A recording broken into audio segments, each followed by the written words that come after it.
He's charged in one of the most notorious cold case killings in modern American history. And this morning, the man known as Keffy D is breaking his silence from behind bars. Nearly 30 years ago, became one of the nation's most notorious unsolved murders. Hey, Keith, Metro Police, come over here. Then in 2023, a breakthrough when prosecutors charged this man with ordering the hit, the only person arrested for Shakur's murder, who now tells ABC News authorities have the wrong man. I'm innocent.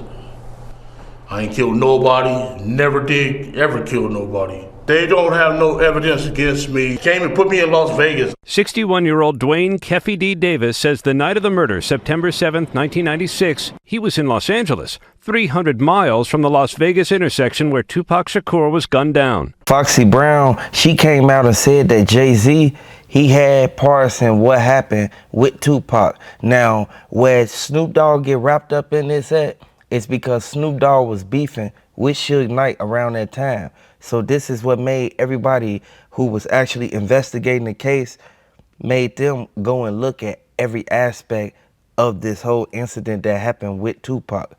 Now, I would like to say R.I.P. Tupac.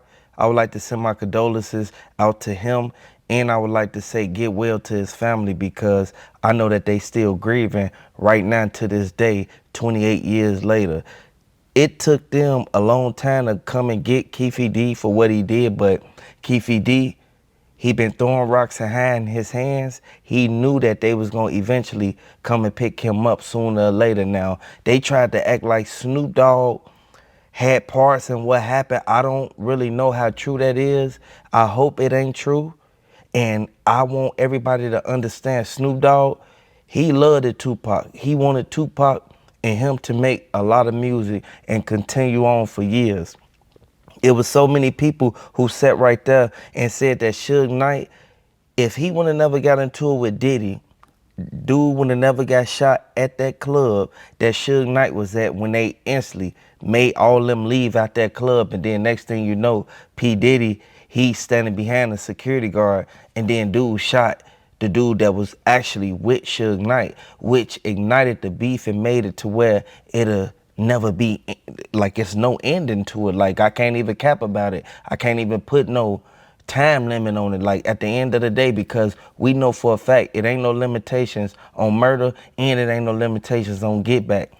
When they did that to that dude that Suge Knight was real close with, that's when everything just spiraled out of control. And I want everybody to hit the like button if you a fan of Tupac. If you feel that Tupac was set up, drop the R.I.P. Tupacs down in the comment section. We reading all comments. Everybody knew that Diddy, he was one of the main ones who kept on actually going out there provoking these guys.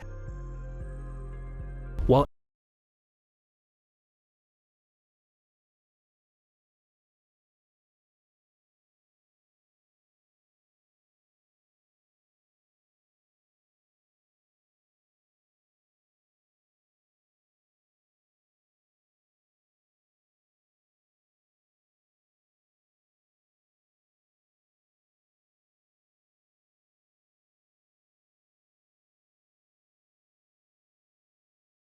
tape, and it just was all bad. Shakur was shot 4 times after leaving the Mike Tyson boxing match in Las Vegas in a car driven by Marion Suge Knight, head of his label Death Row Records. So I jumped in my Hummer and we drove to Vegas. Suge was at home. He was standing up, but he had like a patch of his head was wrapped up, and he came and explained to us as far as what had happened. Now, Tupac, he sat there and listened to everything that Diddy had to say after he got shot up. That's when Keffy D started going around telling everybody he did it. When Tupac, he's sitting back like, wait, I'm hearing it from the East Coast and the West Coast that Keffy D, the dude who a part of the Crips or whatever, he was the one who actually was in the same car as the dude that did it. You feel me? And I want y'all to know, it's sad, man, because the way that they did it, they made so many attempts on Tupac. Don't forget the car that pulled off from that studio that they was in when they actually called Tupac to the studio. When Tupac knew that he saw Diddy in the window, Tupac pressed the elevator. He went up in the lobby, pressed the elevator. He saw Diddy, you feel me? He saw Diddy homies. They come down the stairs to try to come get him, but it's some other dudes who ran around the side and instantly started shooting them up. But what Tupac saw them hop in that car. That's why I keep telling y'all, Keffy D, he was involved in a lot of stuff that happened. He was like Diddy personal hitman toy, because Diddy toyed him around wherever he wanted him to go, and he did it. Everybody know for a fact that you can't look at something and say it ain't that. You got to call a spade, regardless of how they look at it. I would like to say, man, Snoop Dogg, you got to stay out the way, and you got to watch the people you hang around, because they trying to get you caught up in what happened with Tupac. Regardless of what beef y'all had going on, nobody knows the secret stuff or the secret animosity that y'all had against each other. You got to actually look at the facts and what's really going on. And I'm starting to really see, like, it's a lot of people who, they thought that Snoop Dogg and Suge Knight was going to actually, they was going to either fight or actually something was going to happen. Because, you know, Snoop Dogg was a part of the Crips and Suge Knight was a part of the Blood. So you already know how that is, that gang war. They instantly could have started a big gang war between all that went down and transpired. I would like to say, man, Diddy bogus, because he got a lot of people names mentioned up in this, and the feds ain't gonna play no games. From my knowledge, I know that the feds got a 99% conviction rate, and it's actually documented that the feds, they don't come right away. They come and get you when you least suspect it. They come and get you 5, 10 years later. Tupac, I would like to say, man, you would still be here with us right now if they would have never planned to get you out the way. It took all them just to get one guy. It should have never even took all that. Like, Tupac made them that mad, and I want y'all to let me know if y'all think that Tupac, he shined on them so hard to the point where they said, we gonna put up a whole M. We gonna put up $1 million to get him.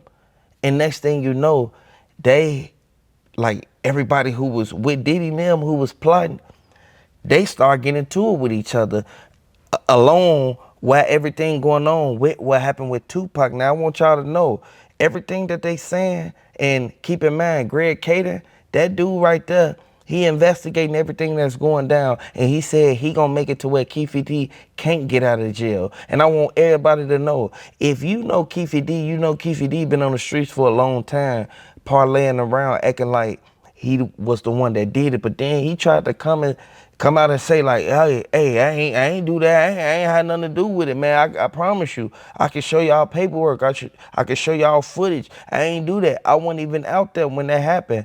How true is that? Once you lie one time, a person ain't gonna believe you the next time. If you lie once, you gonna always lie at the end of the day. And I know a lot of people know for a fact that you cannot go out here in these streets thinking that you're gonna get away with everything. What's done in the dark will come to the light. And I would like to say, everybody who was right there, because keep in mind, J-Lo was right there with Diddy when everything was going down with Tupac. They was in a relationship the whole time everything went down. J-Lo, she kept on saying, like, Diddy, if you do this, it's going to be consequences behind this.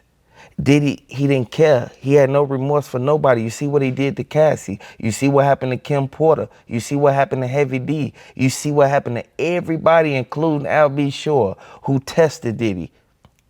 I don't know if it's true that he had something to do with what happened with Biggie, but that's what they saying.